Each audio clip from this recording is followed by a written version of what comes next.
ஆட்சி பொறுப்பேற்றதும் நான் போட்ட முதல் கையெழுத்து மகளிருக்கான கட்டணமில்லா விடியல் பயணத்துக்கு தான்.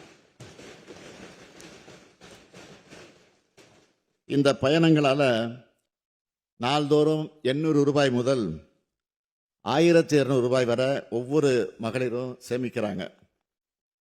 இதன் மூலமா 2021 மே மாசத்துல இருந்து இப்ப வர தோராயமா 60,000 ரூபாய் வரை சேமிச்சிருக்காங்க.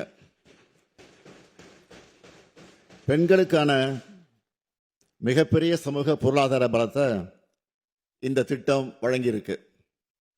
அடுத்து கலைஞர் மகளிர் உரிமை திட்டம் 1,30,00,000 மகளிருக்கு மாதந்தோறும் 1000 ரூபாய் உரிமை தொகை வழங்குகிறோம்.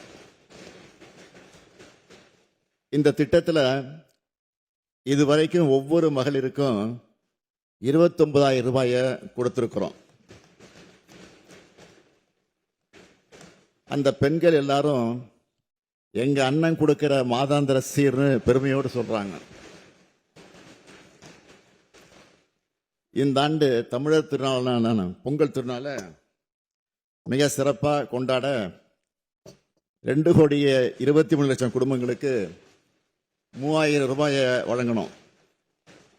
தமிழ்நாடே மகிழ்ச்சியோட பொங்கலை கொண்டாடுச்சு.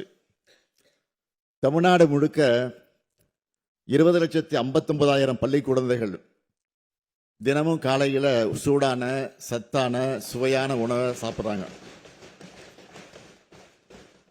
நான் முதல்வன் திட்டத்தில் 48,65,000 பயிற்சி சான்றிதழ்கள் வழங்கப்பட்டிருக்கு. புதுமை பெண் மற்றும் தமிழ் புதல்வன் திட்டங்கள்ல 12 லட்சம் மாணவ மாணவியர் மாதந்தோறும் 1000 ரூபாய் பெறுகிறார்கள்.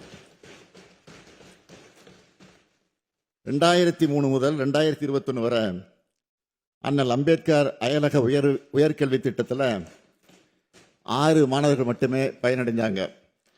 ஆனால் கடந்த 5 ஆண்டுகளில் இந்த திட்டத்தில் 385 மாணவர்களுக்கு 162 கோடி ரூபாய் வழங்கப்பட்டிருக்கு.